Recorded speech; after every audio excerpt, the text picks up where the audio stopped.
Hello to everybody with a badass grandma. It's Beautiful Anonymous. 1 hour, one phone call, no names, no holds barred. I'd rather go one-on-one. I think it'll be more fun, and I'll get to know you, and you'll get to know me. Hey everybody, it's Chris. If you don't like intros, man, do I have bad news for you. It is a really long one. I think it's almost 20 minutes because I'm ranting a lot. A lot of it's about an article I really love that came out in The Atlantic. And then a lot of it's about the call you're about to hear. Anyway, if you're not a fan of the intro, skip like 18, 19 minutes. That'll put you towards the beginning of the call, I think, which is the longest one in a while. But I will not apologize. Okay, enjoy the call, everybody. Hi, everybody. Chris Gethard here. Welcome to Beautiful Anonymous. I feel so lucky, as always, to host the show. I'm very excited for you to hear the conversation you're about to hear. I think it's a great one. I think it's one that everyone who likes this show will find something they like about it. Because we all know there's some people who like the loose, funny, weird episodes. There's some people who like the really personal ones that get dark. There's some people who like the unexpected ones where they don't know what's going to happen. And this one is all of those at once. So I have a feeling if you're a fan of this show, you're going to go, yup, that's why I subscribed to this thing all those years ago, for conversations exactly like this. A few things I wanted to let you know about. First of all, thanks again to everybody who signs up at beautifulanonymous.com. You get all sorts of cool stuff if you do, ad-free episodes, more time with each caller. If you're at the upper tier, you get a secret number once a month. You get follow-ups with past callers. We're now at 1,225 subscribers, which is just so cool. Thanks to everybody who's been helping to make this big community push. It really means the world. People on the Facebook group keep rallying and saying, like, do you think we're going to get to 2,000? I just want to say, I don't think we are, and that's also okay. I am so genuinely touched by your efforts to get us there. Whether we get there or not, like if I got that money, that bonus, that would be amazing. I'm not going to pretend it wouldn't be, but it doesn't change the fact that seeing all these people rally and go like, hey, the stuff that gets posted there is good and adds to the experience of the show. Let's rally as a community and try to get over the finish line on getting to 2,000. That alone has given me so much. And I can't thank you enough for it. So genuinely. Also want to let everybody know, real quick plug, is that I announced that I'm going to be hosting a new variety show at the UCB Theater in New York.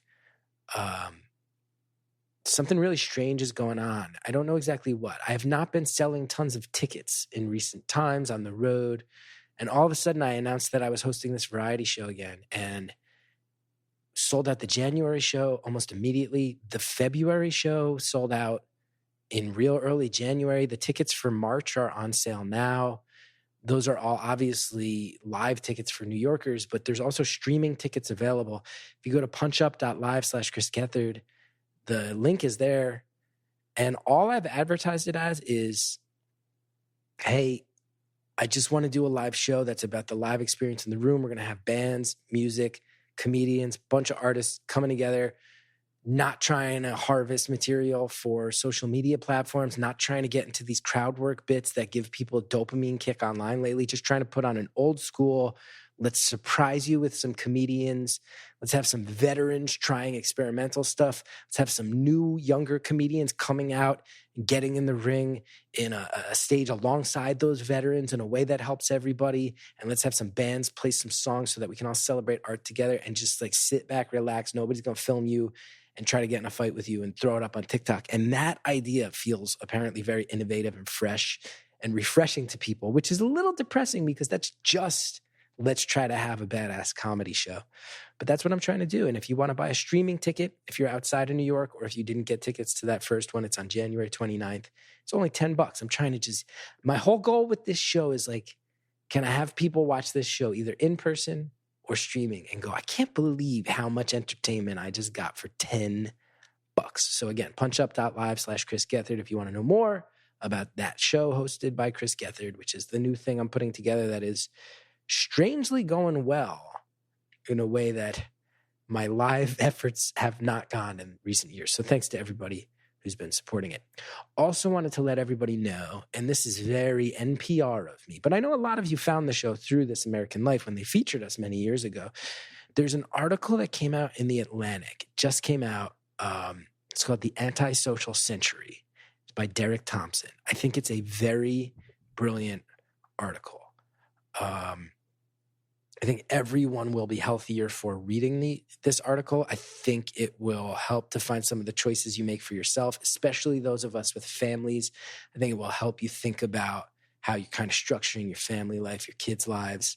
And the whole focus of the article is just that every statistic they're finding is that Americans in particular right now are just on this dedicated scramble to be alone. And there's been a lot of talk of this idea that there's a loneliness epidemic. The article gets nuanced about that in a way that's not just a catchphrase, but does put out just some stark looks at restaurants now have to dedicate so much more space to takeout orders and delivery orders because people aren't going out and eating socially in restaurants. Memberships in churches and unions and community organizations are way down. Anything that necessitates being around other people is down.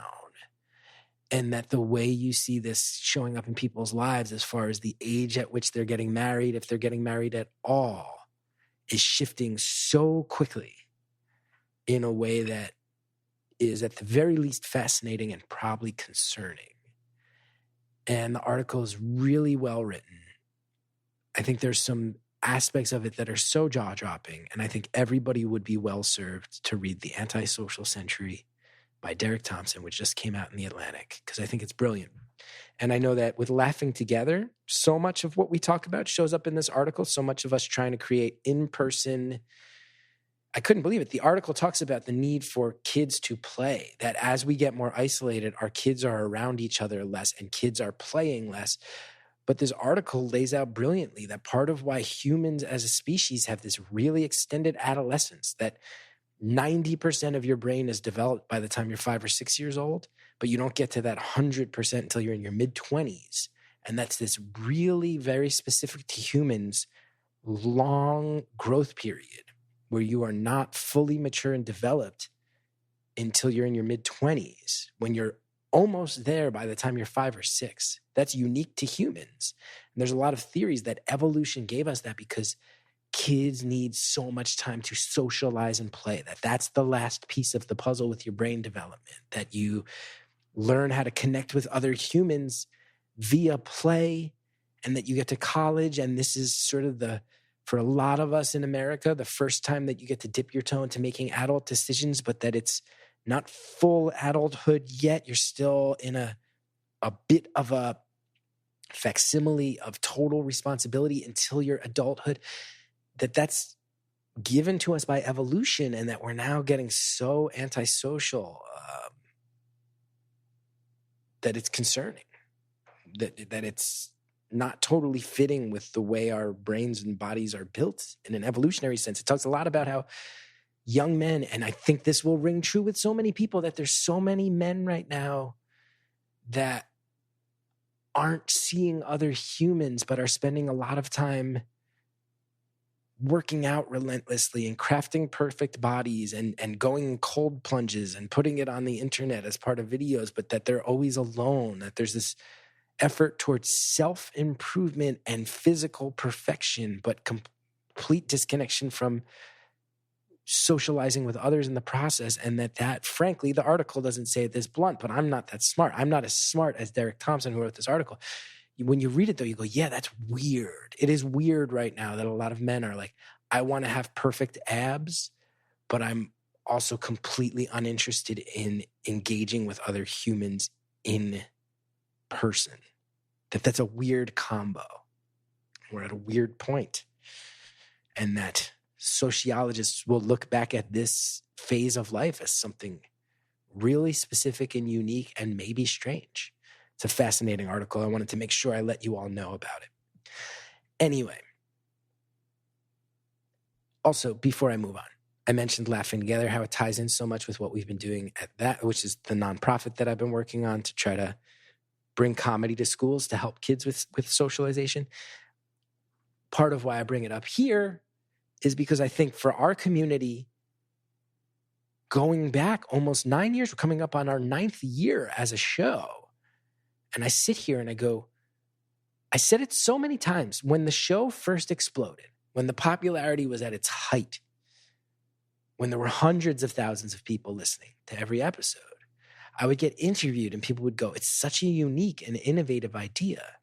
And I remember always, and sometimes verbalizing this in these interviews where people were going, this show that exploded with this really unique idea, these long phone calls where you're allowed to say anything and your identity isn't known, so you can really let your guard down. I go, the idea of just having a long conversation with someone you don't know feels unique at this point. That was in 2016.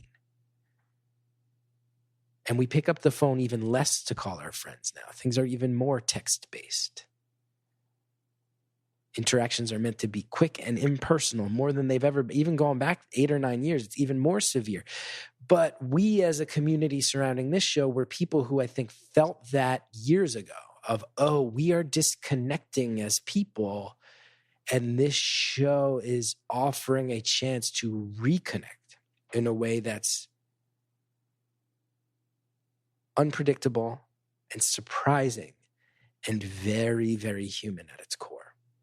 It's part of why this show exists, is because I think I was somebody in 2016 that was starting to feel like, wait, I need people. I need community. I need to randomly fall into conversations I don't expect to have. The article talks about this thing that's so brilliant that I think Beautiful Anonymous lives in. It talks about how you have your I believe they call it your first circle, which is your blood relations, your family, the people you grow up with.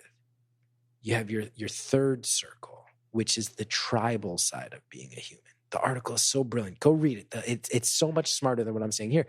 But that's the like, hey, I get to pick who I am and what my values are and how I identify, and those become my people. In my case, people listening, I'm an artist. I'm someone who really loves New Jersey. I'm somebody who has values that lean liberal and progressive. I'm somebody who thinks the arts are very important, and I want to hang out at art spaces with other people who like doing art and experiencing art and making art. Like, these are all the things I choose about my identity. That's my third circle. But there's a middle circle, which is the village traditionally. You got your family, you got your tribe, which is a little more chosen, and then you have this middle circle is what this article lays out. And again, skip all of this, by the way. If you're like, I'm just going to go read this article, it sounds rad. It is rad. But this idea that there's this middle circle, which is the people who you have to be around because you live near them, and they don't necessarily share your values, and you're not connected to them by family. You're connected because you live in the same area. So sometimes you're standing in the same line at the same supermarket, or you're at an event because your kids go to the same school, and you don't necessarily agree with each other on anything, but you got to find a way to sit in the same gym at the same school meeting, knowing that you probably disagree on whatever's being discussed, but you also got to be able to like not kill each other in the parking lot, because that's how society and civilization works. The article basically argues that this isolation on a personal level, coupled with our ability to keep finding a facsimile of our tribal shared values people via non-in-person means, i.e. our phones and the internet, means that so many of us no longer experience the idea that you live down the block from somebody and you should talk to them once in a while, because that's healthy for you and for them and for your shared families and your shared safety. And we are just leaving out this huge, crucial step in being a human, which is like, hey, there's other people out there. Bump into them, make eye contact, and talk to them once in a while. And I think our show is that. A lot of us listen to it through our phones, which is, again, I think part of a problem we're all sorting out as a society, is over-reliance on phones. But I am so proud that I think this show exists to hopefully give you some of those conversations in that middle circle. I don't necessarily agree with the person, but I'll still sit and listen to them for an hour. I don't have much in common with them. I don't think we'd choose each other. But I'm super happy to be a fly on the wall and to know what they're thinking and how they're living and what they've been through. This show exists. These conversations exist in that middle circle of the human social experience. And I'm proud of that. And I think we as a community have been on top of that for a long time now. And I'm so happy to see this article verbalize it in ways that make so much sense to me. And I think also so many of us feel mobilized to be the type of people that get out there and try to push back against the loneliness, the isolation, I only want to connect with people who share the same exact thoughts and values as me 100% of the time. I think a lot of the people involved in this community, a lot of the people who still find this show and feel like this show speaks to them are the exact type of people that go, no, it's worth it. It's so worth it to hear what other people have to say, even if I don't agree with them. And maybe one of the things this article is such a light bulb for me, especially if I don't agree with them, it's worth hearing what they have to say. Because they might be the next table over at the restaurant. And we got to be able to make eye contact and coexist. And the first step in that is hear what you have to say.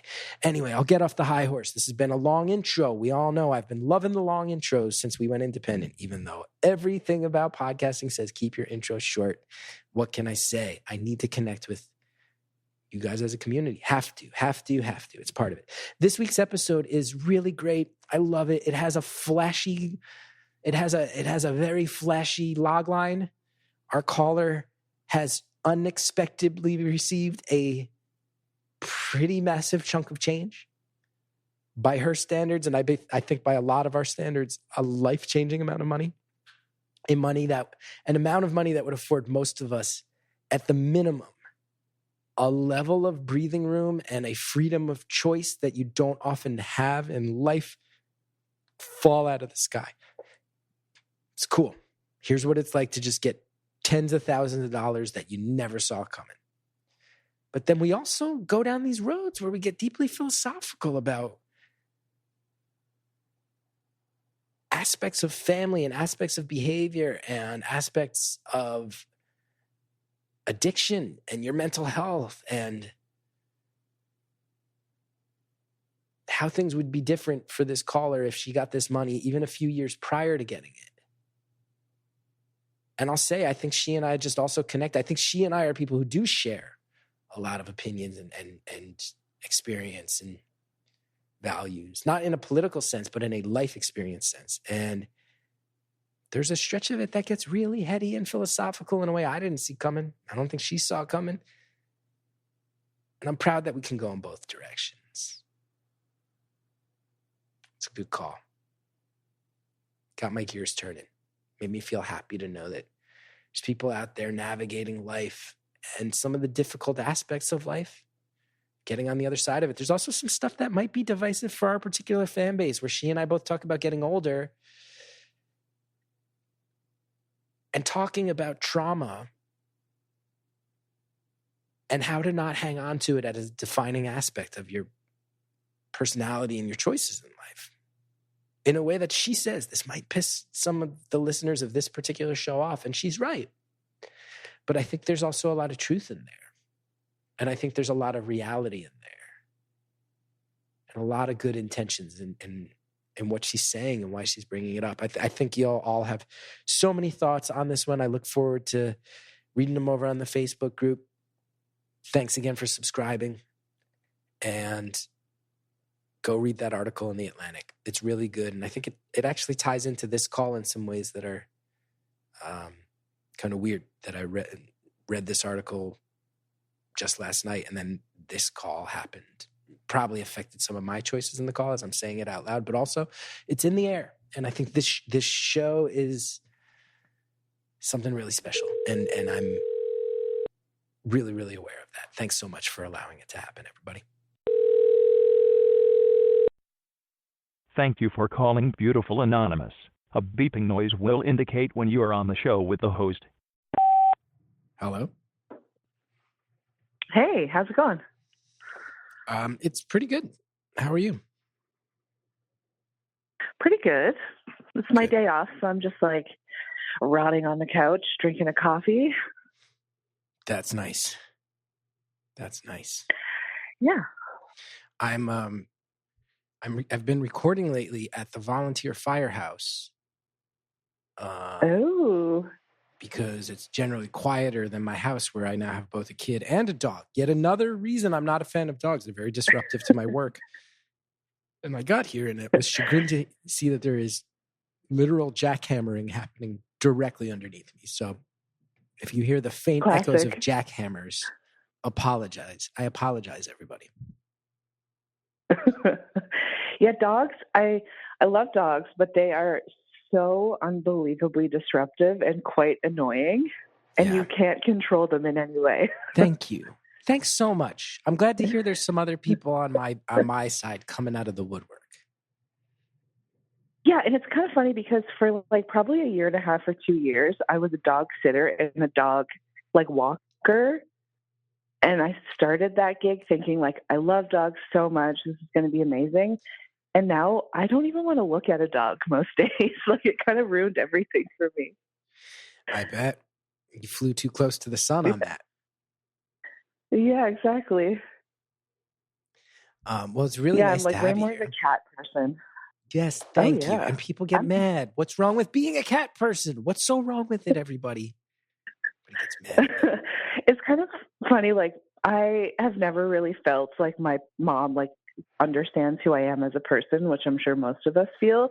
And like 3 years ago, she like looked at me really like intently for a minute and was like, I finally understand you. You are a cat. And I was like, wow, that changes everything. Like I actually am just a cat. Wow. That's nice to get that sense of understanding. Sense of understanding from your parents. That's pretty cool. All right. Yeah, you lay around, you drink coffee. You're free to talk at noon on a work day. Yeah, I really like things on my own terms. I love attention, but only when I want it, you know? Yeah. Yeah. That is very cat-like. So what would you like to talk about today? Yeah. Well, I was saying to Andrea that, I mean, I could talk about anything, but the main thing right now is that out of nowhere, like the complete blue, was not expecting this. I just received a check for $40,000. Excuse me? And I'm trying to figure out what to do with it. Yeah. How does one get an unexpected check for $40K? 40 grand. Well, it's funny because like right now have about $5 in my bank account. So like I'm not someone with money. This is like a life-changing amount of money. Yeah. And like my family is not well off. Like we're just like somewhere kind of in the middle. And yeah, my grandmother called me up like a week and a half ago, and she's almost 90, and she's like, listen, I have some stocks and I'd rather give them away now while I'm alive than after I die and everyone has to pay taxes on them. So she's like, you're one of my favorite grandchildren and I'm going to give you the majority of it. You got the majority. So it's not like the other, it wasn't an even split. No. So do your cousins know about this yet and your siblings? I'm not quite sure. I'm not like super close, super in touch with my family, including my grandmother. Like we're not a very close family. So this really came out of the blue. And I don't know. I imagine everyone got like a little bit of something, but she was very clear. She was like, I always liked you more. So I'm giving you more. Whoa. And how do you respond to that when you're not even that close and she's like, you're my favorite. Here's $40,000. How do you even respond? I mean, a lot of like I felt immediately grateful. I did feel a little guilty because I'm like, we're not even that close and I'm your favorite. Like that. I don't know what that says about the rest of them, but. Wow. They're going to be pissed. Yeah. There's going to be some. Are you already buckling up for some of them that are going to claim she had dementia or something like that when they find out? It's very possible. It's like, I come from a pretty crazy family. So people are always finding things to fight about anyway. But it's like, as soon as you add money into the mix, I'm sure there will be some feelings, or maybe they just won't find out. That's what I'm hoping. Oh, you're like, it's for real. You're like, yeah, no, I'd never need to talk to these people again. I'm gonna take my $40,000, spend it, and if I never hear from them about it, great. Yeah. I mean, I'm not in touch with them anyway. Like, Yeah. it's my dad's side of the family, and I haven't had a conversation with him in like 20 years. So, like, I'm not expecting, big conversations from, it's not like we have dinner and I have to sit across from the table from them knowing that I have all this money. What about siblings? Any siblings in the picture? Yeah, I have a brother, and so she did tell me she gave me a chunk and him a chunk because she likes both of us the best. So you should be good. So he's fine.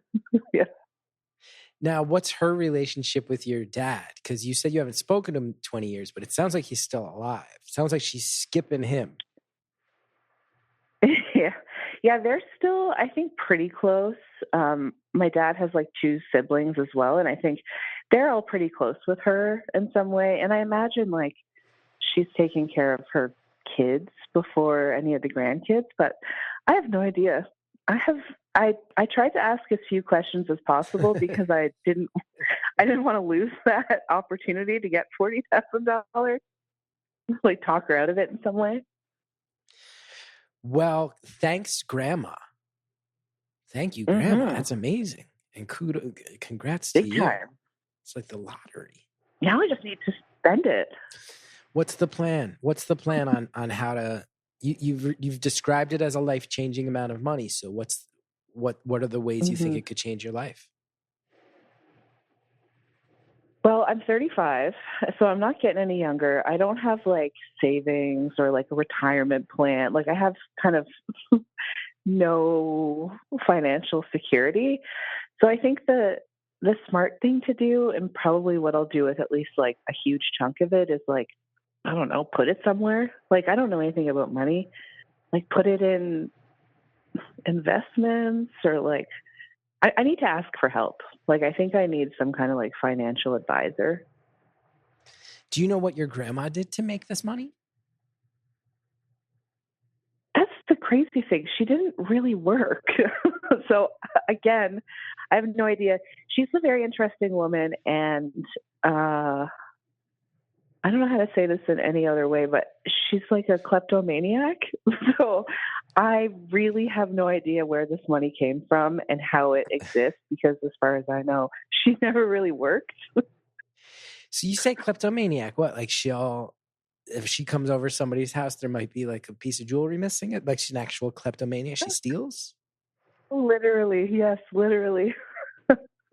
Is there any thought of? Yes. Yeah, no. For you finish your thought. This is getting more intriguing by the sentence. No, like, it's funny. It's also sad. She's like diagnosed kleptomaniac, so she's gotten in like lots of trouble over the years. But there is this like one story, you brought up jewelry, where she lost like a 30-year friendship because she stole a really expensive necklace from a friend and like wouldn't give it back and didn't own up to it. But yeah, she's the kind of lady, like, she comes to your house and like there's just a couple little things missing. Even like a can of soup, like a kleptomaniac, they just want to steal. It doesn't matter what it is. And what form did she give you? Like a bank transfer, a check, cash? How did the money show up? It's a check written from like her personal account. Is there any part of you that's wondering if she obtained this money legally? Yeah, definitely. Again, I didn't ask a lot of questions for like a few reasons. It almost, based on your response, it almost had the tone of like, Chris, I am assuming she obtained the money illegally. That's what I'm reading in the tone of your response, but I might just be hearing what I want to hear on that. Oh no, she's got some scams going. Like, I don't know the details of them, but yeah, there's a good chance that like this money didn't originate in legal ways. I love your grandma, and I love that you're talking to me about this.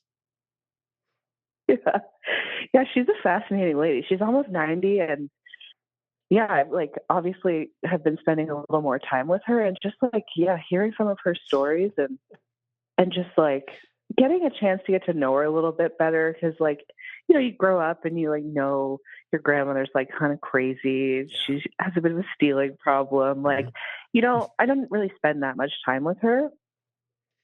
And now I'm just like, yeah, my eyes are kind of open. She was a fascinating woman. That's I mean, really, really out there. Now, you did say you were like, I'll probably put it, I think you said something along the lines of like, I'll probably put most of it in investments and find a financial advisor, which sounds smart. It does sound like you're reserving the right to maybe not do that and maybe set aside some of it for other things. Have you thought about what those are? Oh yeah, you're right. I don't really know. Like I've started to make like a bit of a list on my phone of like, and I'm trying to be responsible, like, you know, pay for my car insurance up front, like set myself up for some success. But then I'm like, then what? Do I go on a trip? Like I haven't really traveled. Do I go somewhere? Do I like, I don't know. I can't even imagine what I would buy besides traveling. You also have to be aware that, I mean, 40 grand is absolutely nothing to sneeze at. And you've laid out with where you're at, life changing. I think it would be for most people, at least to some degree or other. You also do have to be mindful. If you go down the rabbit hole, you could spend $40,000 pretty fast. You do know that as well, right? Oh yeah, big time. I'm really grateful that I got it now, like this kind of amount of money now, because I've been sober for about 2 years. So like if I got this money before I got sober, when I was like still drinking and partying and stuff, $40,000, I could have spent that in a weekend probably, you know? Yeah, that could have, I mean, just, do you know the quality of Molly and cocaine that $40,000 can get you? Can get you the high end stuff. Oh yeah, and just like making new friends everywhere I go, buying people's things, like yeah. It's good. It's good to hear that. I mean, first of all, just congrats in general on 2 years, and secondly, thanks. Sounds like if somebody handed you $40,000 2.5 years ago, it would have been a whole different conversation. If someone handed me like $40 2 years ago, it would have been a fast move. Are you in any debt? Do you have any student loans? Any debt surrounding a home or car or anything like that? No, that's the cool thing is like I don't have a ton of debt, like maybe a couple grand, but like most of the money, like it's kind of open to do whatever. And I've never gone to school. Like I've kind of been famously anti-university, but now that I have this money, I'm like, maybe I should go back to school. You're thinking of going into debt. You're thinking of using the money to go into debt. You're thinking of getting $40,000 while debt free and then using it as the cushion to soften the amount of debt you'd have to go into for college, which is not a bad thing to do if you choose to do it, but it is, most people, I think a lot of people's first thought would be, cool, pay off loans. You're like, cool, maybe take some loans, which is an interesting way to think of it. Well, I'd never really thought about school. Like until last night, I was like looking up how much like college costs. I had no idea it was so expensive. And so at first I'm like, 40 grand, that'll get me an education. Wrong. 40 grand, that'll like be a dent, like a drop in the bucket for an education. So yeah, that would have gotten you an education at a mid-tier state university in the States. It was circa 1995. Yeah. Now, I'm also picking up on the fact that you are Canadian. Am I correct in that? You are, yeah. Slight accent, and you said university instead of college. This is how I sniffed it out. Yeah. But it also means I am Canadian. Yeah. You do have a stronger social safety net than I do, which gives you more room to play with the money. Like you don't have to, like you have to worry at least less about potential medical debt and things like that. You don't need to store it all away so that if God forbid you sprain your ankle, you don't have to beg on the streets for the right to live and survive. That is true. Although I don't currently have health insurance. So it's like things like medications I don't have covered, like dental is not covered. So there are a couple of medical things that cost money that I do want to get done with this. Like I haven't been to the dentist in like 3 years and my mouth hurts. So what is covered by But if I sprain Canada's my ankle, socialized medicine? Like if I've sprained my ankle or broke my ankle or whatever, that would be covered. If I like hurt myself and need to go to the hospital, if I get like chronically ill, like cancer or something, like a lot of that would be covered. But like a lot of the day-to-day stuff is not. Right. And that still sounds so much better than the States. So it's not Oh yeah. It's not just, hey, whatever you need, we got you. It's like, we won't let you die. We understand you have a right to live. If you are diagnosed with cancer, you can come get treatment for cancer. That being said, fix your own teeth. That's kind of where Canada's at. Yeah, pretty much. And like things like therapy and like anything like that, like if you need like a chiropractor, none of that is covered. Like that's all a private expense. Yeah. Physical therapy, I bet that's case by case. I'm starting to piece together these sorts of things. Yeah. And you'd have to be like pretty profoundly like disabled or injured in order for it to be covered. Like I broke my tailbone like 8 years ago, and that wasn't bad enough for anything to be covered. So like anything that I needed was out of pocket for that. But I'm sure like, I don't know, if I broke my back and was in the hospital for a while, maybe it would have been covered. What you're describing sounds like a pretty grim system. And to be clear, it's also 100 times more humane than this system in the United States. I do have to follow up just based on, I'm just sniffing around here, but based on some of the things you've told me about who you are, how you like to live, about recent life events with sobriety, I am just curious. I'd be remiss if I didn't ask, how'd you break that tailbone? Because I wouldn't be surprised if you slipped on some ice. I wouldn't be surprised if it's something completely ridiculous. It's a good question. It's a pretty boring answer. I did just slip on some ice.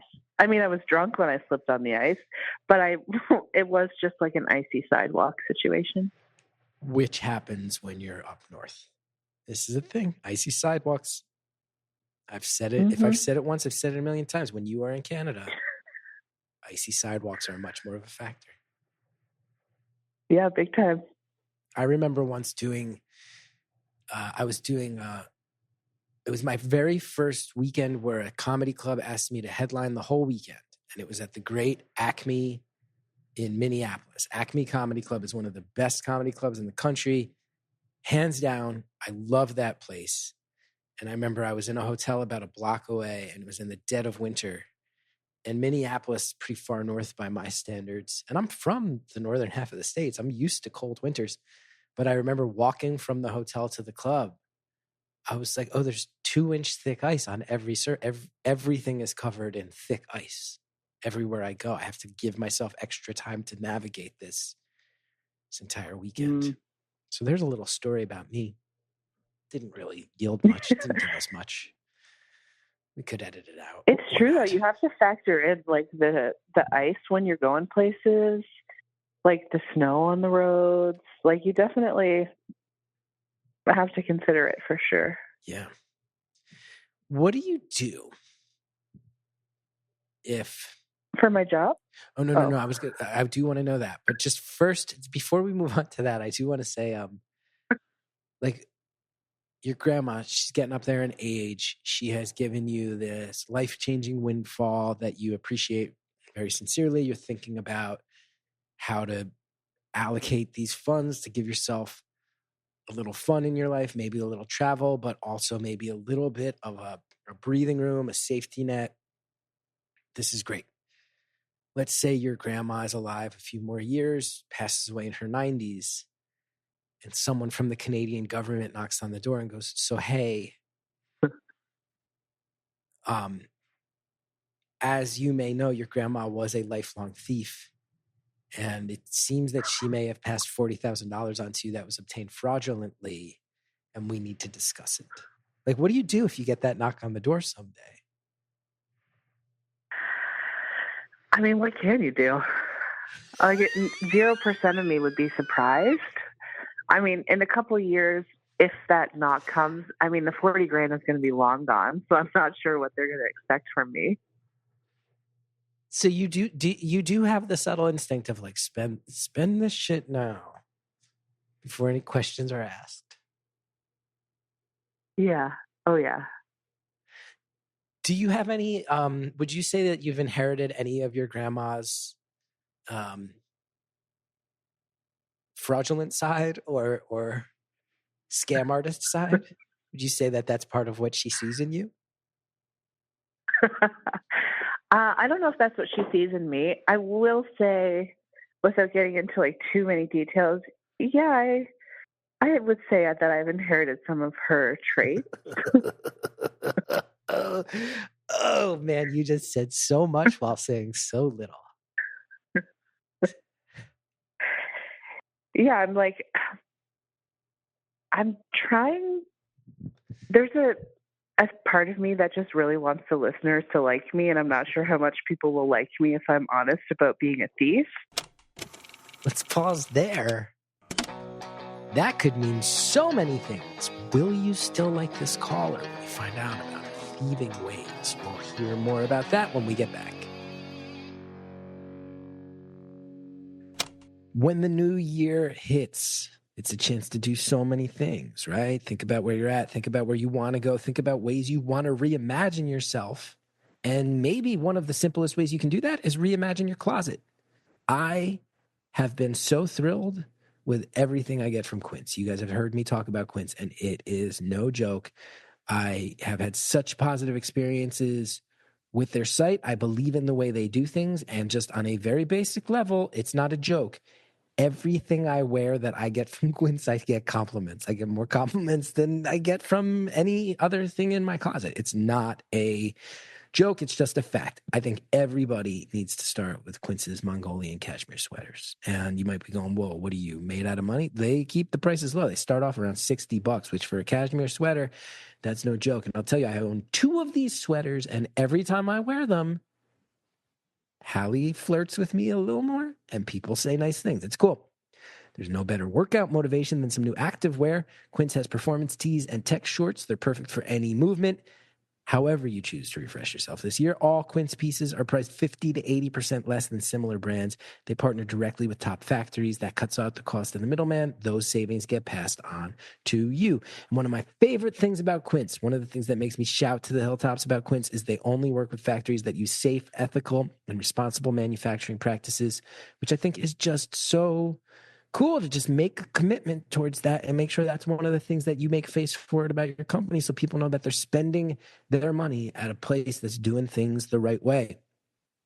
And that doesn't mean that they skimp on anything. They use premium fabrics, they use premium finishes, they get that luxury feel in every piece. And as I said, when I rock out with my Quince sweaters, I feel the love. Upgrade your closet this year without the upgraded price tag. Go to quince.com/beautiful for 365-day returns plus free shipping on your order. That's QUINCE.com/beautiful. You'll get free shipping and 365-day returns. Quince.com/beautiful. IQ Bar. I am so thrilled. So thrilled to tell you about IQ Bar. This episode is brought to you by IQ Bar, our exclusive snack sponsor. I had an IQ Bar for breakfast this morning. That is true. I also have already had an IQ Mix hydration mix today. That is true. And just last night, my wife was doing the dance she does in our kitchen when she makes the coffee sticks, the IQ coffee product, which is just so good. IQ Joe. Can't stress enough that IQ Bar products are killing it. It's great. I start most of my mornings with an IQ Bar. It's a perfect size breakfast for me to just grab and go.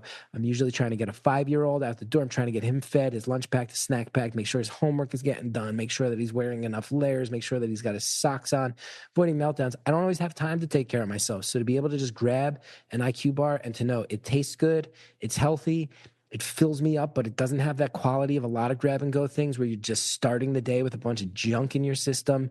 It's a joy. IQ Joe is a jitter-free coffee. It has natural caffeine, boosts focus and mood with magnesium and lion's mane blend. And IQ Mix is awesome. It's great for hydration. It's got 3 times as many electrolytes as sports drinks. Plus, it's great for pre-workout, for morning hydration. That's usually when I use it. It just helps make me feel awake right out of the gate. For the drinkers out there, it's a great, great hangover. Drink it in the morning after you've been drinking. It'll help chase away that hangover. It's great.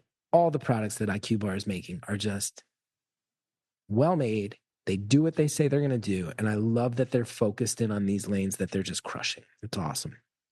Start the new year off right with IQ Bar's brain and body boosting bars, hydration mixes, and mushroom coffees.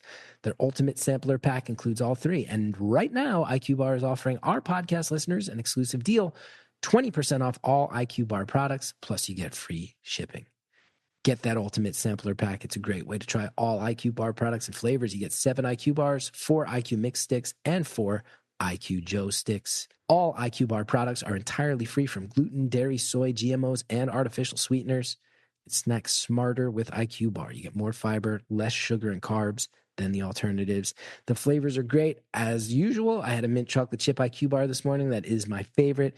The IQ Mix, I had the lemon lime. Again, that's one of my absolute favorites. The blueberry pomegranate is also absolutely no joke. And the IQ Joe has original black, vanilla spice, cafe mocha, and toasted hazelnut.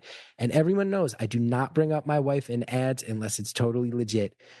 I would say that she is borderline obsessed with the IQ Joe coffee sticks. They're really, really great.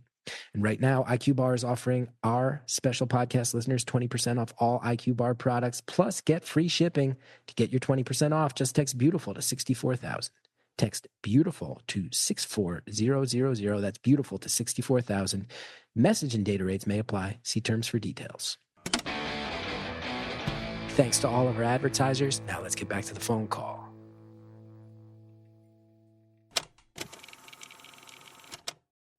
There's a part of me that just really wants the listeners to like me, and I'm not sure how much people will like me if I'm honest about being a thief. But that is my internal struggle right now. But yeah, I have had some experience with scams in my life. I will tell you, if you want them to still like you, the way to reveal that is by charmingly going, I want the listeners to like me. And will they like me if they know I'm a thief? By just saying it in a very charming and intriguing way. That is the way to get them to like you. Well, I think a lot of the stuff that I used to get up to has really changed and like halted since I got sober. It's like part of the whole thing is like trying to be more honest and like, trying to be a better person. So a lot of it is like, or most of it is not anything recent, but yeah, when you're like young and trying to get money for things that you shouldn't be getting money for, you get like pretty creative. Indeed you do. Indeed you do. Mm-hmm. We had brought up before, you thought I was asking, I will ask now, what do you do in these days for work? Currently I work, I'm like an administrative person for like a clinic. What kind of clinic? Like a health clinic. Mm-hmm. Mm-hmm. And I'm trying not to give like too many details because I feel like I've already given a lot of identifiers. But yeah, I work like kind of like the front desk for a clinic. But I've only been doing that for a few months. Before that, like I've done a little bit of everything. Most of it has been like administrative, like kind of assistant office stuff. But I had like my dog walking phase. I've like worked a million jobs, like in restaurants and like being a cashier. Basically anything that I could do that paid like okay without having any kind of education. So honest days work for honest days pay these days. Mm-hmm. I love it. I love it. I love this brief glimpse into You're very good at laying out just enough details of like, I don't really talk with my family. My grandma, diagnosed kleptomaniac. I have a past. Haven't talked to my dad in 20 years. And it's almost like you're giving us slight morsels of what is, but then the negative space that exists by connecting all the dots you've laid out, it's like, oh, this indicates a tumultuous upbringing, perhaps.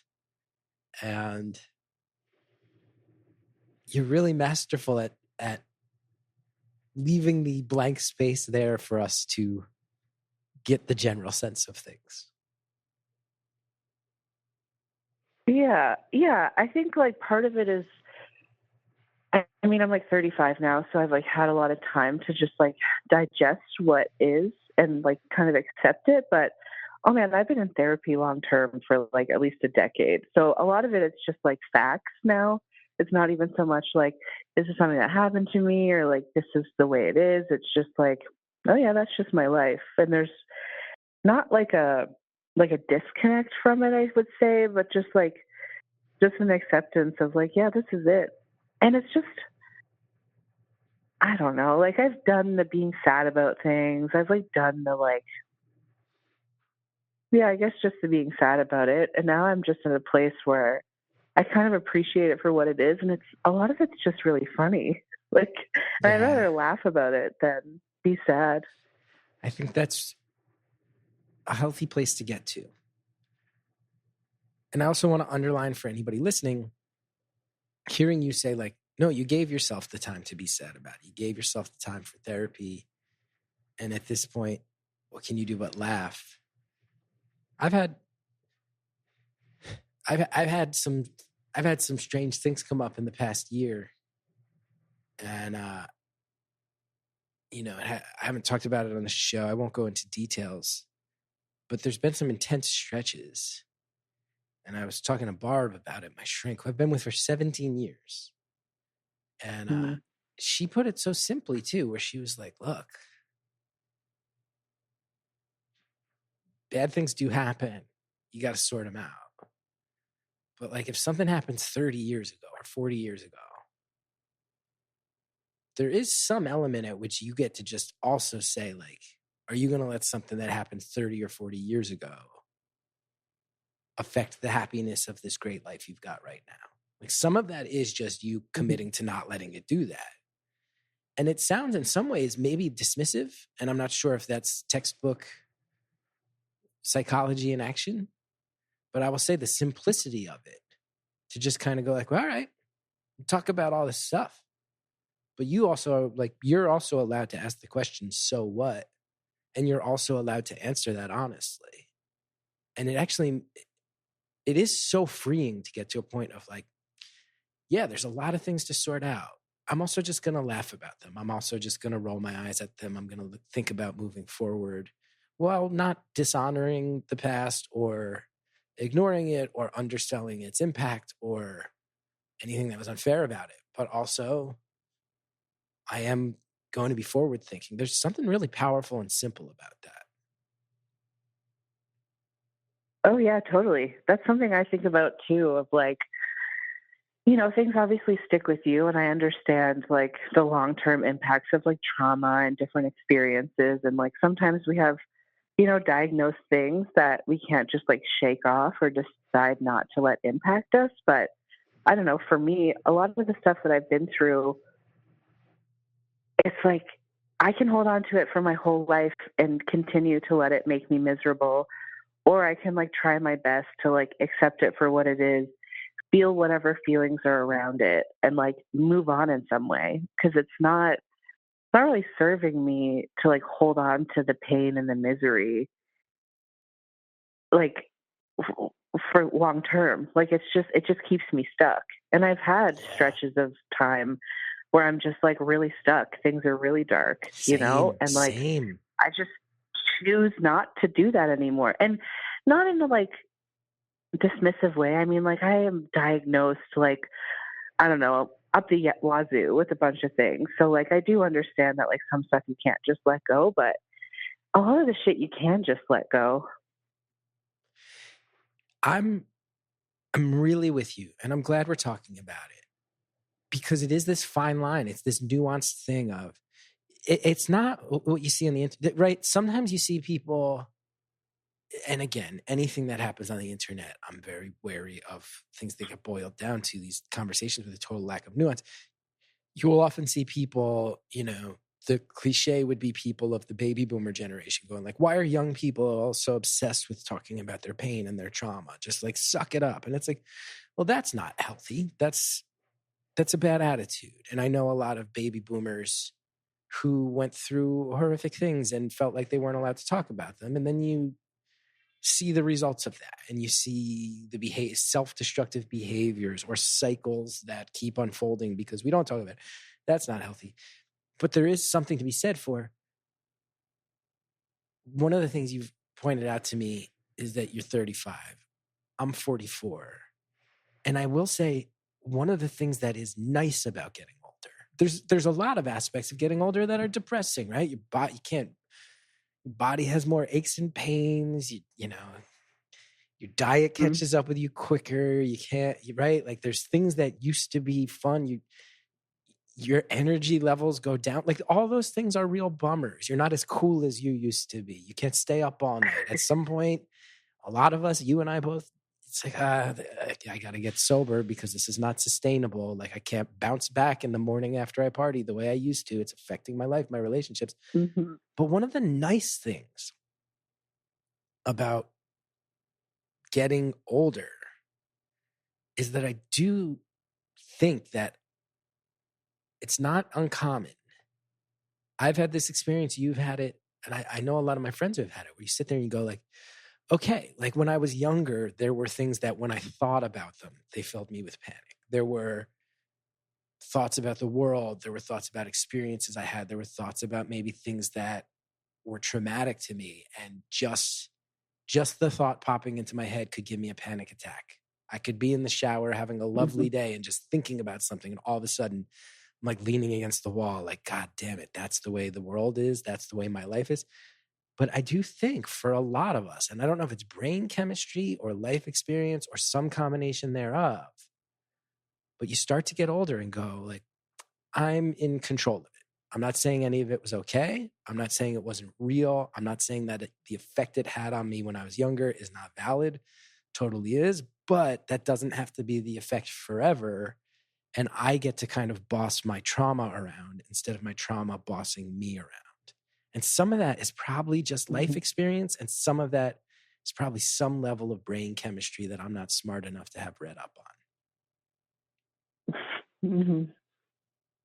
But it's nice. It's nice to get to that Yeah. point. Yeah, I feel that too. I think like for a long time, I think I was finding myself like identifying with my trauma, or like kind of using that as like my main thing of like, this happened to me, or I'm like diagnosed with this. Like it was just kind of my main thing. Right. And it just became so like exhausting, and also just so dark of like, what is my main thing? My main thing right now is that I have PTSD, and that I can't do this, and this is upsetting to me, and this is happening to me. And it's like, I don't know, at some point I think like I was just holding on to those things as a way to make myself feel even worse. Mm-hmm. Mm-hmm. Just like be miserable, like put myself in that victim mentality. And I think like, a lot of the things that happen like stay with you forever. But at some point, like, I think a lot of it does have to do with like maybe time, like how much time has passed since certain things have happened. But also just like, I don't want to be miserable anymore. Yeah. Like I want to do whatever I can to just like live a life where I'm like moderately happy on a good day, and like not suicidal on a bad day, and then just like, move on from there. Yeah. I love what you're saying. And on one level, there might be people who feel like their approach to things is being dismissed by that. I don't get the sense that that's what you're going for.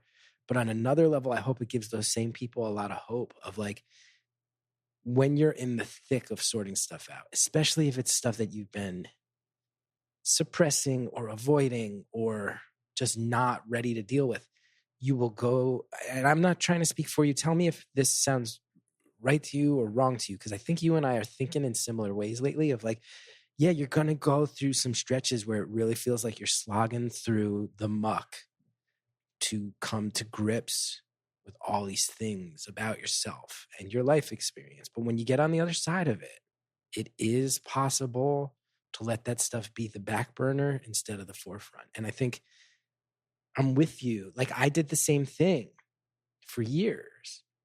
You know, you get a diagnosis, and one thing that's nice about a diagnosis is you go, at least in my case, I tend to think of stuff from the mental health perspective, but I sit here and go, okay, there's a name for it. It's not just that I'm fucking crazy.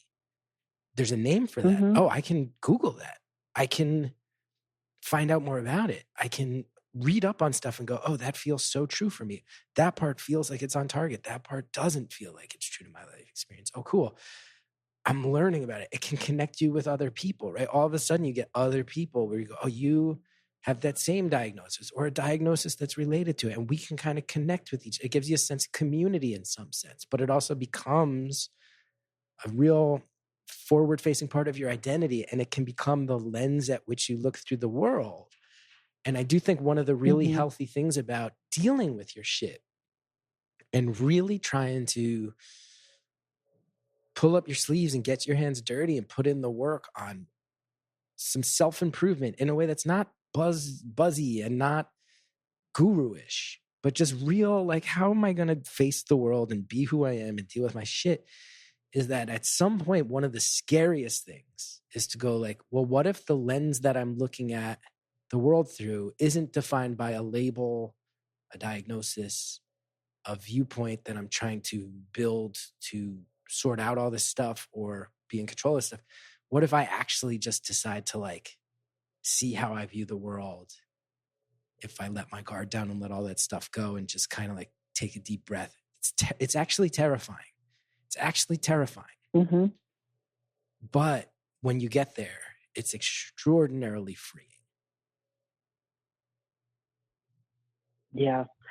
Yeah, I think you're right. I think the fear is just too much sometimes to think about, like, not being kind of hidden behind those labels for me.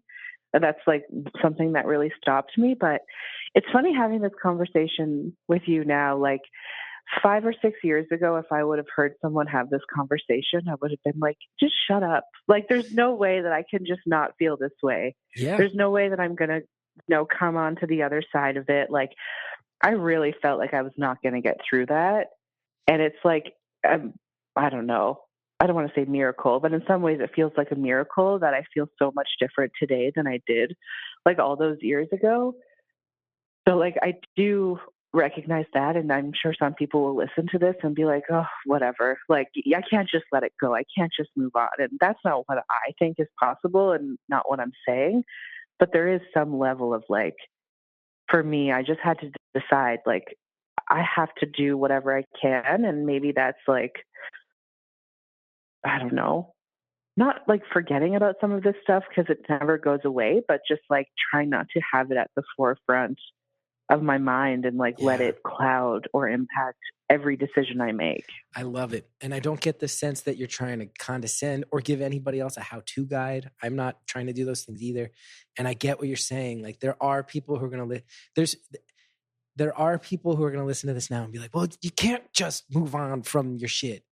And I want to be clear. No, you can't.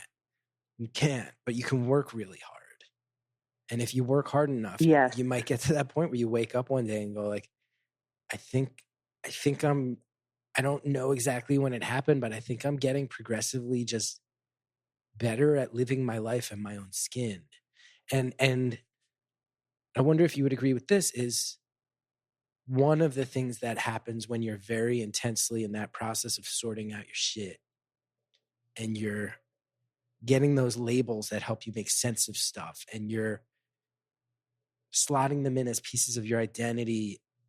I'm not saying any of that stuff is stuff you should want to skip. That represents a lot of hard work that you have to go through. But when you are in that phase, I think a lot of us, myself included, often think like, no, I'm going to conquer this. And it's going to have this moment that feels like a movie where like the music swells and I'm finally past these problems. And then the credits will roll at the moment of peak resolution to the drama that is my life. And then one of the things that's so sobering about getting older is you go, oh, life doesn't have the moments where the credits roll. Life doesn't have the moments where the music swells. Life just gets calmer and more peaceful and more in touch and easier to wrangle and manage. And that's actually probably more useful and beneficial to you and beautiful in a lot of ways than having the movie moment that we all sort of think is coming when we are legitimately and rightfully in the taking it on the chin drama section of our sorting out our shit. I don't know if you would agree with that. I'm not trying to put words in your mouth, but I'm loving this convo. And I didn't expect it to go in this direction when we were talking about how to spend 40 grand. Let's pause right there because the longtime fan, this is real life. This is Beautiful Anonymous. This is when the show is good, when we go in this direction, that direction. Philosophical, funny, sad, grim, hopeful, all the things at once, because that's real life. That's what we do around here. Anyway, we'll be right back. I'll tell you, I've lived very publicly, and I've been very lucky in life that I've made some creative projects that have attracted a cult audience, but unfortunately, I've also at times attracted some very intense people, and especially after my son was born, I started to say, I have not prioritized privacy, and that is becoming an issue in my life. And there's a couple times where it got scary, and I will tell you so sincerely from the bottom of my heart, one of the things that helps calm those fears is that Delete Me has my back. I'm not trying to sound melodramatic. This is just the truth of my life. Delete Me is setting the bar when it comes to protecting privacy, and I can't explain enough how much of a personal effect it's had on me and how I've seen them set the standards for privacy protection. Because your personal data is out there. That's just a fact. It's on the internet for anybody to see. Way more than you think. Your name, contact info, a lot of ways that you're connected to your parents, your siblings, a lot of relatives. It'll list their addresses. Your social security number can wind up on these sites. And there's these data brokers out there. They profit by selling your info online. And sometimes this might mean that you start getting tons of spam calls. This means you might start getting harassed. It also, though, can lead towards attempts at identity theft, at people trying to break into your bank accounts, let alone, the situations where your actual privacy is threatened, people getting your address. If you don't want them to have your address, that's a concern.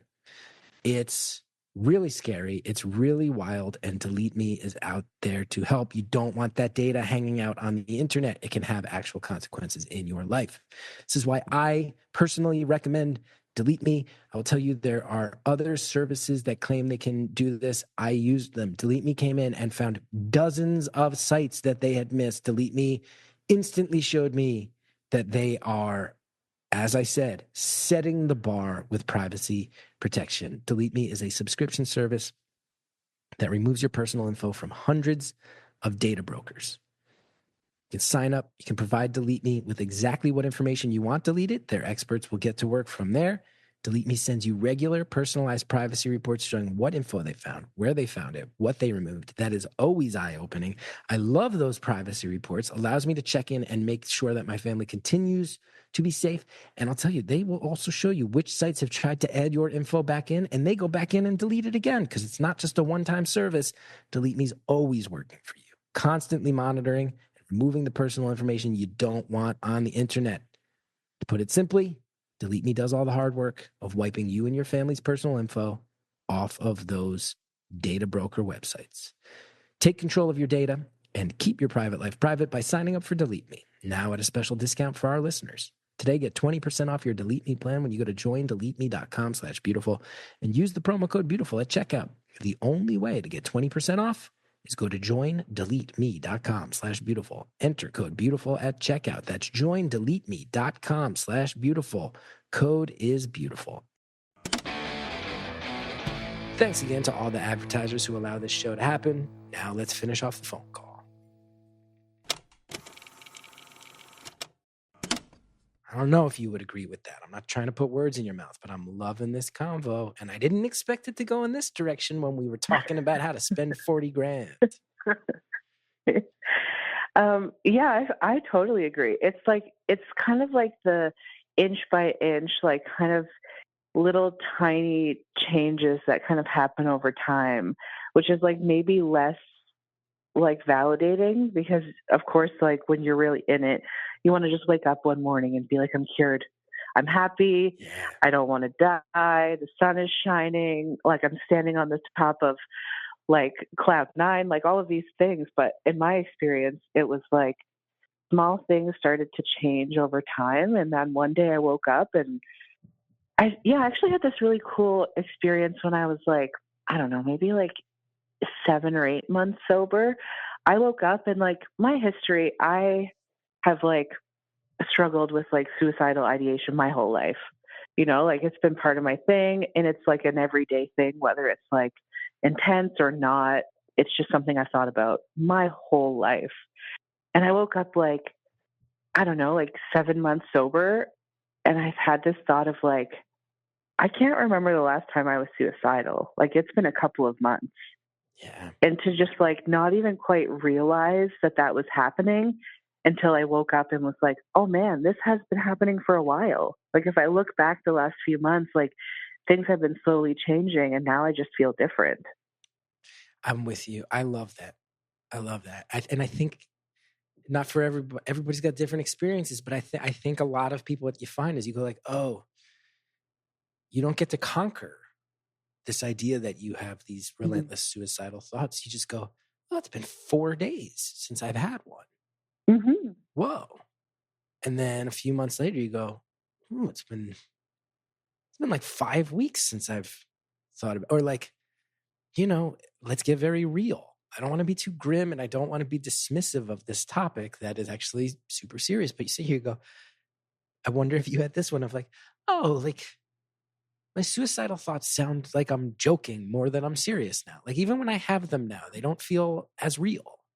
They're jokier, they're lighter, they're passing quicker. They are born of frustration. And then I don't sit and dwell on them for an hour. I'm not taking them seriously. They're still there, but their impact is weaker. Like, I hate to dismiss it to that granular level, but just like, all right, like they're making me laugh now instead of making me scared now. That's a massive victory for a lot of people in the world. Mm-hmm. Totally. Who thought we were going to get that deep? It's funny that it's funny that you say that because it's like, yeah, when I'm kind of experiencing them now, it's like over stupid things like, oh God, I stubbed my toe. That really hurts. So I should just kill myself, you know, and not like the world is ending, you know, I can't go on anymore. It's just like those stupid little trivial passing thoughts, which I don't know, like I'll take that over like not being able to get out of bed. Yeah. Yeah. And think about anything else. Like, yeah, I think a lot of it too is, I don't know, my 20s were crazy and my 30s feel so much more calmer and just like, I feel a lot more like self-assured. The 30s are the best. I've said it on the show before. Because also, your 20s, you're probably like partying hard, staying up late, sorting all this stuff out, but having some really fun times in the process. Your 30s is when you get to be self-actualized and start making the actual adjustments. I loved my 30s. 40s, garbage. Buckle up and get ready. 40s are garbage. I'm 44 now. I'm in the thick of it. Your 40s are hot ass. That's what's going on in your 40s. But your 30s, the most underrated decade of your life is the 30s. It's funny. I have a lot of friends who are in their 40s, and half of my friends are like, 40s are great. The other half is like, this is garbage. I hate it. I wish I was in my 30s again. I wonder what the difference is. A lot of it's just straight up metabolism. It's like your knees get creakier when you eat, the weight doesn't go off. I spend more time straining on the toilet now where I'm like, what the hell? Like it is cartoonish how much I am in my 40s and how it's just, but a lot of that's because I spent my whole 30s eating bread and cheese and being like, this is cool. This is going to last forever. And then my 40s. So I think probably people who have developed decent life habits in their 20s and 30s are rewarded for that in their 40s. Those of us who are like, candy tastes good and I'm going to eat it 2 a.m. sometimes. Like that catches up with you so fast in your 40s. You want to eat at 2 a.m. when you're 43 years old? Be prepared to be up at 6 a.m. because you're just straight up can't stop farting. Like that's what happens in your 40s. You wake yourself up farting. Yeah. Yep. Sorry, I wish I hadn't It's funny you say that about candy. Oh no, I'm the like the fart and poop friend. Everyone's talking about their fart and poop with me. I feel unfazed by that. The candy thing is so real. Candy's good. What are your favorite candies? I didn't expect it. Well, I'll eat anything. Like I just love sugar. Yeah. Straight up. Like it's a bit of an issue now that I'm like sober. It's funny, they say people like get sober and they're not drinking as much, but you eat way more sugar because you're missing that sugar that's in alcohol. Yeah. And like I could just, any chocolate, any like sour candy, any gummy candy. Like I've never met a candy or a chocolate I didn't like. You have better candy in Canada than the States. I think is that true? The UK probably has better chocolate than both of them. I mean, Canadian Kit Kats are better than American Kit Kats. Smarties in America are like garbage Halloween candy that everyone throws away. They're just little sugary pills. Smarties in Canada are like luxury level M&Ms. You know what I'm talking about? Smarties. Oh yeah. Your Smarties are so much better than ours. If you saw what Americans call Smarties, you'd be like, get that shit out of my face. Give me real Smarties. And that's like common. Like little rabbit turds of chocolate. They're not even, ours aren't even chocolate. Look up American Smarties. You will be aghast. Huh. It's like growing up in Canada, everything we hear is like it's better in the States, like it's better down there. So I've always grown up thinking you guys had like the better candy selection, the better like snack selection. Like every 10 videos that I see on TikTok is like someone driving across the border to like go to Target in order to get like American snacks. So this feels like changing my perspective. I mean, Canadian candy I think is better. I also think I think Tim Hortons is very good.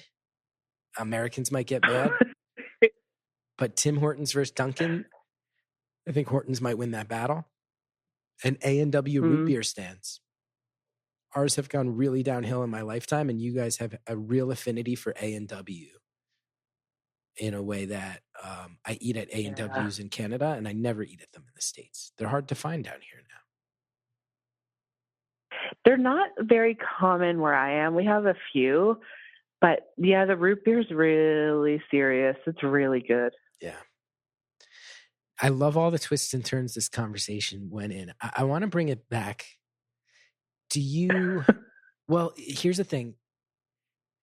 Do you think there's any world in which you only got access to this 40 grand when it was the right time? Either karmically or because your grandma has maybe been keeping eyes on you from afar and realized that it was time that you could make some responsible choices with the money. Do you think your grandma had any insight into that? Because, like I said, without telling us too much, you've now told us like real mental health struggles, addiction struggles, but those you are in the process of wrangling in a really beautiful way. Do you think your grandma noticed that? Do you think fate maybe helped her hold off until it was time?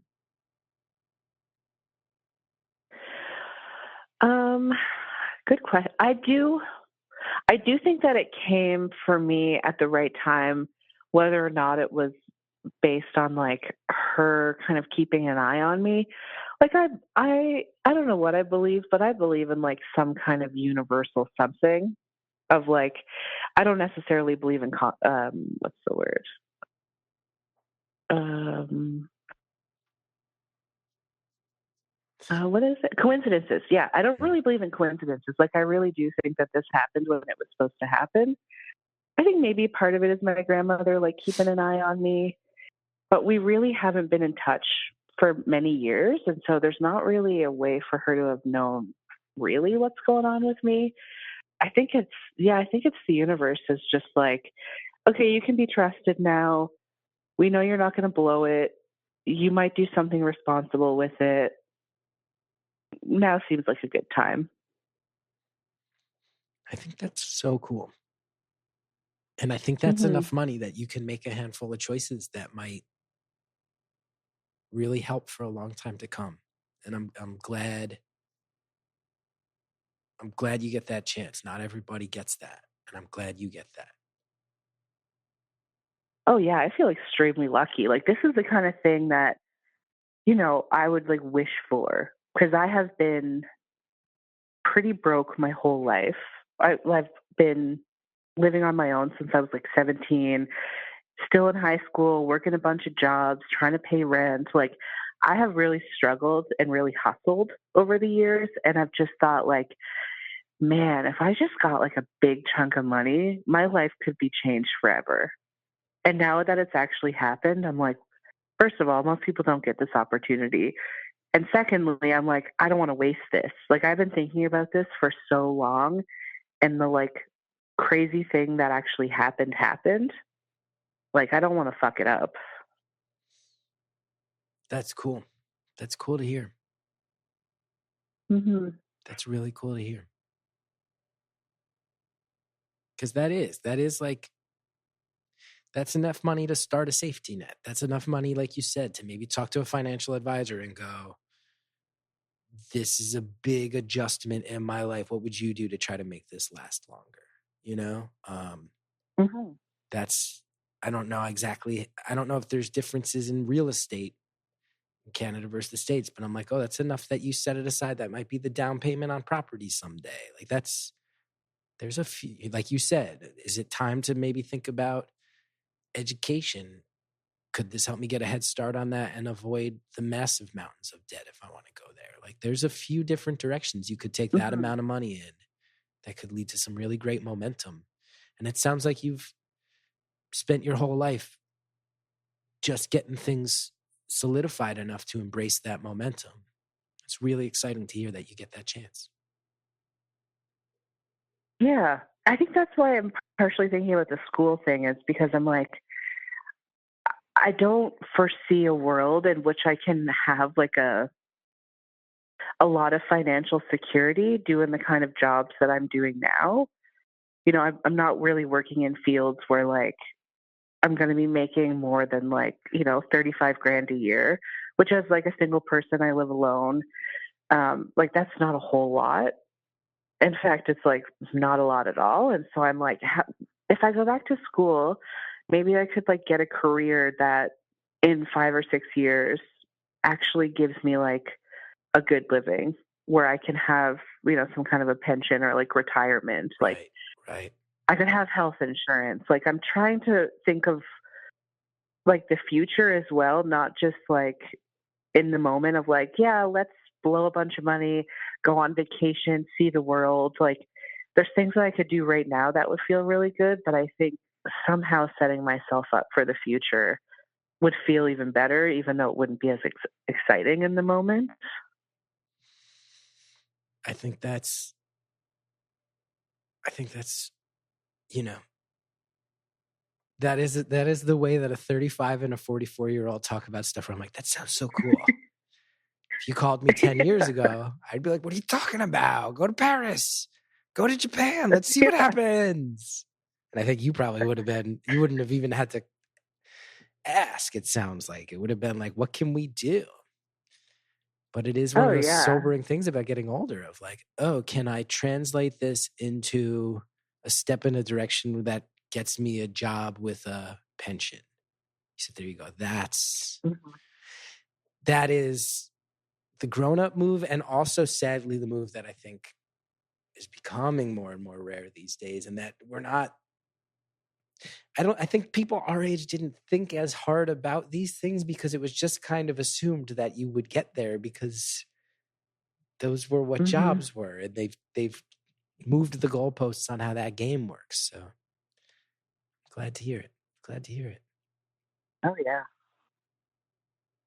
Yeah, and I'm like, I'm not naive enough to think that I'm going to have an opportunity like this again, like just a random phone call and like a big check. So there is part of me that's like, this is never going to happen again. I can't blow it. Like I can't literally blow all this money. Although I have started to make a list of things I want, and like there's stupid shit on there, like a tattoo, you know. But again, I'm like, I'm not 23 anymore. I'm not going to get this big check and then blow it all on a tattoo or multiple tattoos over my whole body. Is there any That's part like cool of as your that would be. is there any part of your like now much more firmly regulated brain, but a brain, because it sounds like you and I mean, there's a wide range of ways that mental illness and addiction cross over, but you and I have both dealt with them both. Is there any part of your brain that you just hear that faint whisper in the back that's like, let's go to a casino and bet it all on red? Like, is that part of your brain still causing trouble back there somewhere deep in the psyche? Oh yeah. Of course, yeah, and I right? can't go to casinos anymore. Yeah, even if I didn't have a big check, I don't go to casinos. Like I am just like an addict through and through. Anyone who's ever been to a casino with me is like, that's why you don't drink, huh? And I'm like, yeah. Yeah. Walk around a casino with me for 15 minutes and you'll be like, you should never drink alcohol. And for the people to whom they're like, that doesn't totally make sense to me. I'm like, God bless you if you don't get that. But like, I was never a gambling addict, but I'm like, oh, great. I'm allowed to stay up all night. The lights are always on. There's always loud, distracting noises, and I can get in trouble in 15 different ways. Hello. I still have that in me. Oh yeah. It just, also the delusion of like, I'm going to win next time.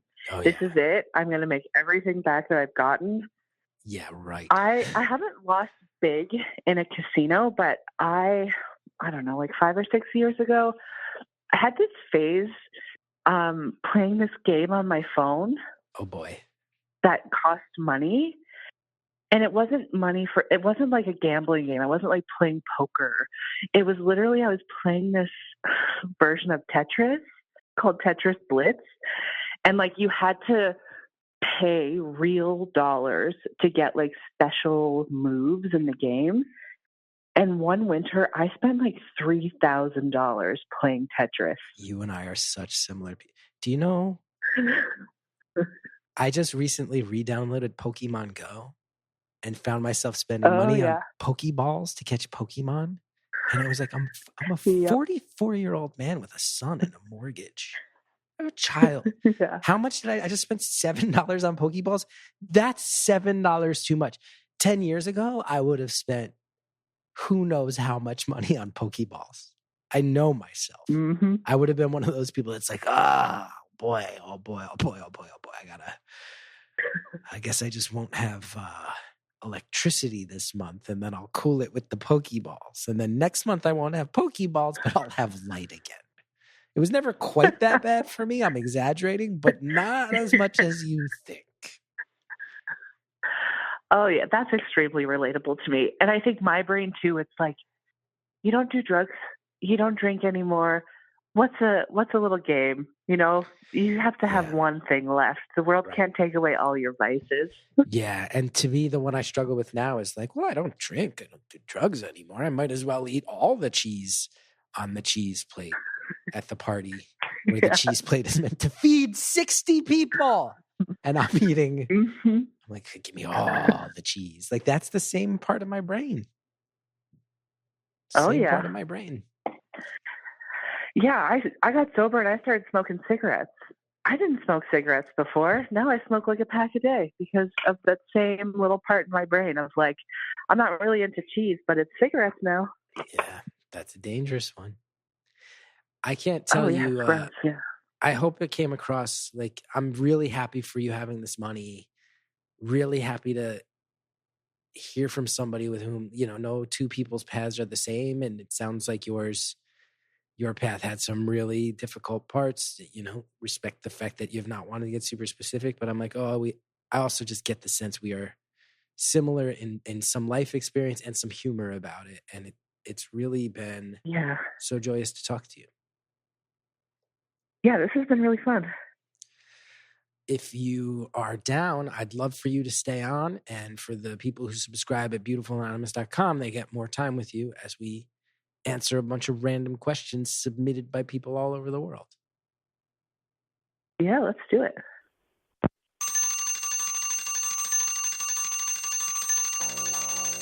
Caller, I can't thank you enough. We had the wild times talking about money. We had the philosophical times talking about how to push through the hard parts of life.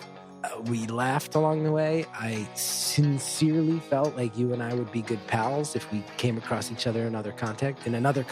And can't thank you enough for the conversation. Also, of course, have to thank our producer, the High Priestess, Andrea Quinn. Have to thank Shellshag for the theme song. Go to punchup.live/Chris Gethard if you want to know more about me, including live shows. The one I'm most excited about, that show hosted by Chris Gethard, new comedy show coming to the UCB Theater, and streaming tickets live online. Remember, sign up at beautifulanonymous.com for more time with every caller, for ad-free episodes, for follow-up calls with past callers, for a secret number for subscribers only. If you want to pitch us a story, but you don't think you're going to get through on the phone line, our voicemail number is 973-306-4676. We're on Instagram at Beautiful Anonymous Pod. The Facebook discussion group is great. Beautiful Anonymous, the community. Follow all those things. Sincerely, much thanks if you do.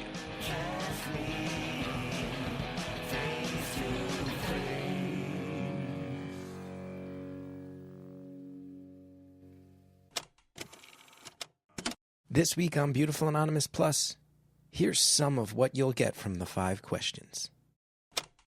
It's funny you ask me that. I have a deep, deep hatred and resentment of the sport of curling because my dad, who, like I mentioned, I haven't talked to in 20 years, is like a champion curler.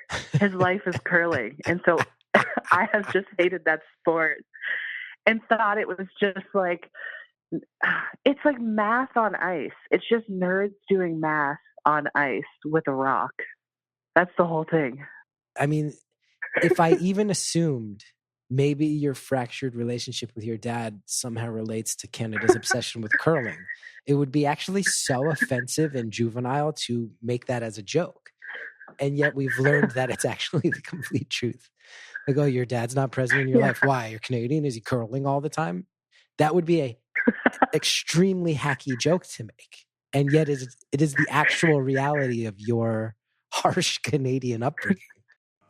Don't forget to sign up for Beautiful Anonymous Plus at beautifulanonymous.com.